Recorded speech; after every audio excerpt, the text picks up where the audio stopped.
I recently came across a weird science experiment called the tube dominance test, and it reveals some surprising insights that musicians can use to their advantage. I'll explain exactly how in this video. Important announcement. Although the experiment in question involves mice, I should point out that no mice were harmed during the experiment or in the making of this video. Well, hello there my friends, and welcome back to the channel. If you're new here, I'm Morley-Fletcher from Play in the Zone, and on this channel we explore insights and strategies to help musicians play better, improve faster, and enjoy their music more. Here's how the tube dominance test works. Two mice are released into opposite ends of a tube. They meet in the middle and push.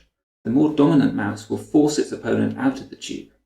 When one mouse has all four paws out of the tube, it is declared the loser, while the mouse remaining inside the tube is the winner. What's interesting is what happens to each mouse afterwards. The winners are statistically more likely to win in future tube dominance tests. And they're also more likely to win in other situations. If they're placed in a cold space, it's the past winners that will dominate the space next to a heater. So far, not that surprising. But what's really interesting is that this holds even if the wins are artificial. When researchers rig the game by pushing one mouse forward, that winner will still be more likely to win in the future, and the loser, even though they had no chance of winning, will now be a loser in future scenarios as well. So what's going on here is that these past successes that the mice had are actually boosting their future performance, and this holds true even when they didn't earn those successes, even when it was some external force that was pushing them forwards. So this shows that it's not a case of practice or getting better. It's purely the fact that they've won in the past that makes them win again in the future, and that is all in their mind, not in their physical strength or skill. And the same holds for the mice who lost. Purely the fact that they lost, even when they didn't deserve to, is enough for them to drop their performance in the future. Now, you might have heard that getting lots of small successes is a great way to boost motivation, so you're more motivated to do things in the future. And if not, then definitely take that in. That's a really good thing to understand. But that is not what's going on here, or not the only thing that's going on here. This research shows that there is an even stronger effect than just the boost in motivation. There is actually a change in brain chemistry that is boosting actual performance, actually how well you are capable of doing. So you would be crazy if you were not going to try and use this yourself. So how do we actually use this as musicians? How do we get those releases of the brain chemicals that are going to help us play better in the future? Well, the thing here is, same as the mice, you want to keep moving forward, keep getting wins.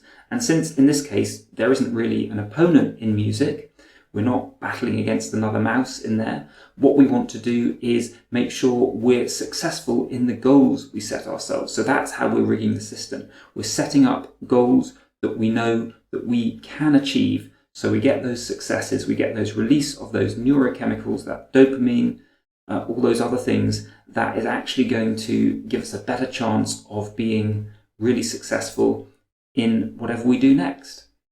Now, the ideal place to make use of this is in how we plan our practice, how we plan practice goals, and how we go about practicing. And if you want to go really deep into this, then I've got a whole course on practice that you can check out. There should be a link around here on the screen, and I'll put a link in the description. But here's a quick summary of what's going on, how to use this. There are two things really that you want to do. And the first is that you want to break down big goals into smaller ones, because each time you hit a goal, whether big or small, your brain releases a little bit of this chemical dopamine, and that gives you motivation boost, but also, as we've seen from this study, it's probably helping you actually play better in the next practice session as well. So rather than have this big goal, I'm going to learn a piece, say whatever it is, and you only feel like you've got there once the whole thing is done, you can break that down into chunks. Maybe today I'm going to learn the first 2 bars. Tomorrow I'll learn the next 2 bars, whatever it is. All sorts of different ways you can do it, apply it to all sorts of different things, but take one big thing that you eventually want to get to and break it down into smaller steps. And the second thing is to make sure that each day's goals are achievable.